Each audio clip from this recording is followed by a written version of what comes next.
तो यार एपिसोड की शुरुआत में हमें दिखाया था एक बंदा जो कि पिछले साल के काफी बुरे एक्सपीरियंसेस के बारे में हमें बता रहा होता है, क्योंकि पिछले साल कुछ ऐसा हुआ जिससे कि इसे नॉर्मल लोगों से नफरत होने लग गई, जबकि इन्हीं लोगों को वो हमेशा से प्रोटेक्ट करता हुआ आ रहा था और हमेशा करना चाहता भी था। लेकिन सिर्फ एक इंसिडेंट ने इसकी पूरी सोच ही बदल दी और वो लोगों को बचाने की जगह सारे नॉन सॉर्सरर्स लोगों को खत्म करने के मिशन पे चल दिया। इसके बाद हमें एक हॉन्टेड हाउस का केस दिखाया जाता है, जहाँ पर कि काफी पहले एक हैप्पी फैमिली रहा करती थी और घर का ओनर एक काफी बड़ा बारबेक्यू रेस्टोरेंट संभालता था। यानी कुल मिला के अमीर भी थी फैमिली। लेकिन एक काफी तगड़ी डिसीज के चलते जस्ट लाइक कोरोना इस रेस्टोरेंट पे एक बहुत बड़ा इम्पैक्ट पड़ा। कमाना बंद कर दिया ढंग से इस रेस्टोरेंट ने एंड एज अ रिजल्ट उस घर के ओनर ने, जिसका कि वो रेस्टोरेंट था, उसने सुसाइड कर ली विद हिज फैमिली, क्योंकि वो काफी ज्यादा कर्जे में चला गया था। इसके बाद से जिस घर में उन्होंने सुसाइड की थी वो घर हॉन्टेड माने जाने लगा सारे नेबर्स के बीच, और तभी से काफी दूर दूर से स्कूल स्टूडेंट्स, कॉलेज स्टूडेंट्स, सारे लोग इस घर को विजिट करना चाहते हैं as a test of courage. यानी एक गेम की तरह कि किसमें सबसे ज्यादा हिम्मत है। लेकिन उनमें से 90 to 95% सारे मारे जाते हैं या फिर गायब हो जाते हैं। और तभी हमें दिखाई जाती है 3 मोहतरमाएं, जिनमें से 2 इस केस को डिस्कस कर रही होती है, क्योंकि ये जुजुत्सु सॉर्सरर्स होती है जो कि कर्सेस को एक्सॉर्सिस करती है। इसके बाद जब वो दोनों उस हॉन्टेड घर के पास पहुंचती है तो हमें ये क्लियर कराया जाता है कि उस घर के आसपास कोई भी कर्स नहीं है, लेकिन उस घर के अंदर जरूर हो सकता है, जिस वजह से वो वेल यानी बैरियर ना लगाने का डिसाइड करती है, जो कि उस बैरियर के अंदर क्या हो रहा है ये लोगों से छुपाने के लिए फॉर्म करा जाता है। अब ऑब्वियसली इनमें से एक लड़की तो काफी करेजियस होती है, लेकिन ये ना चाहते हुए भी डर रही होती है। और कुछ टाइम उस घर को एक्सप्लोर करने के बाद वो इस कंक्लूजन पे पहुंचते हैं कि वो दोनों उस कस्ड स्पिरिट के शिकंजे में फंस चुके हैं, क्योंकि वो दोनों अलग अलग फ्लोर्स को एक्सप्लोर करने वाले थे, लेकिन फिर भी एक दूसरे से मिल जाते हैं, क्योंकि एक सर्टेन पोजीशन से तुम किसी भी जगह पे चले जाओ लेकिन वापस लौटकर उसी जगह पे आ जाओगे, एक लूप की तरह।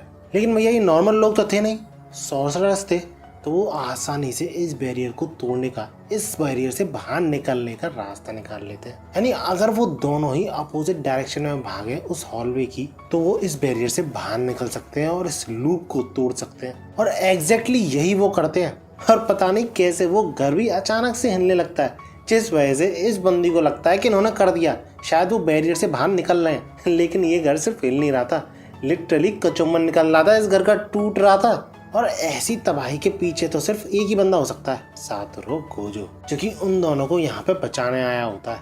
और इसी दौरान हमें पता चलता है कि इस लड़की का नाम था ओताएमे, जिसको कि हमने सीजन 1 में भी देखा था, और इसका नाम था माई माई, इसको भी हमने सीजन 1 में देखा था। और गोजो के ही साथ आता है गेटो, जिसको कि हमने एपिसोड की शुरुआत में ही देखा था।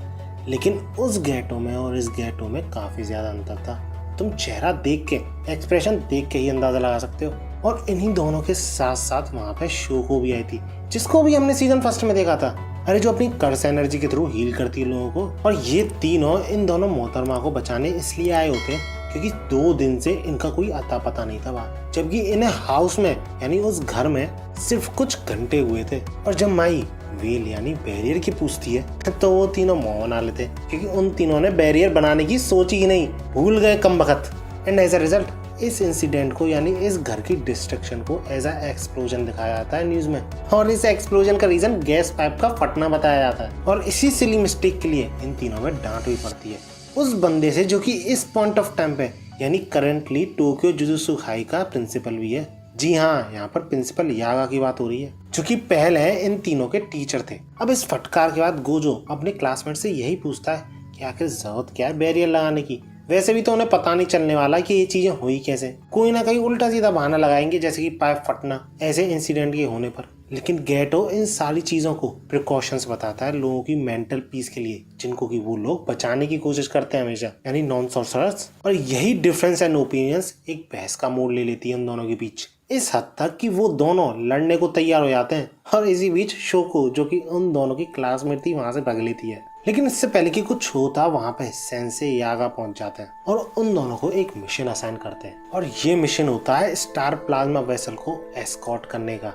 और इस लड़की की जरूरत टेंजन सामा को इसलिए है क्योंकि वो अपनी कॉन्शियसनेस इस लड़की में ट्रांसफर करना चाहते हैं, यानी इसकी बॉडी में ट्रांसफर करना चाहते हैं। क्योंकि वैसे तो टेंजन सामा इमोर्टल है अपनी कर्ज टेक्निक के थ्रू, लेकिन उन्हें हर 500 सालों में एक नई बॉडी की जरूरत पड़ती है और उस बॉडी को बोला जाता है स्टार प्लाज्मा वेसल। और ये टेंजन जो है ये इतना इम्पोर्टेंट इसलिए है क्योंकि इसी बंदे की वजह से जो जुजुत्सु हाई के जितने भी स्कूल्स हैं, सोसाइटी है, उन सारे बैरियर्स को स्ट्रेंथ मिलती है। यानी जुजुत्सु से रिलेटेड जितनी भी जगह हैं उन सारी जगहों को इस बंदे ने प्रोटेक्ट कर रखा है अपने बैरियर्स के थ्रू। और वो नहीं चाहते कि टेंजन सामा को किसी भी तरीके की प्रॉब्लम हो। अब वैसे तो इस लड़की को नॉर्मली लाया जाने वाला था जुजुत्सु हाई में, लेकिन इस लड़की की लोकेशन लीक हो गई है और इसकी जान के पीछे पड़े हैं दो ग्रुप्स। पहला है ग्रुप क्यू और दूसरा है टाइम वेसल एसोसिएशन।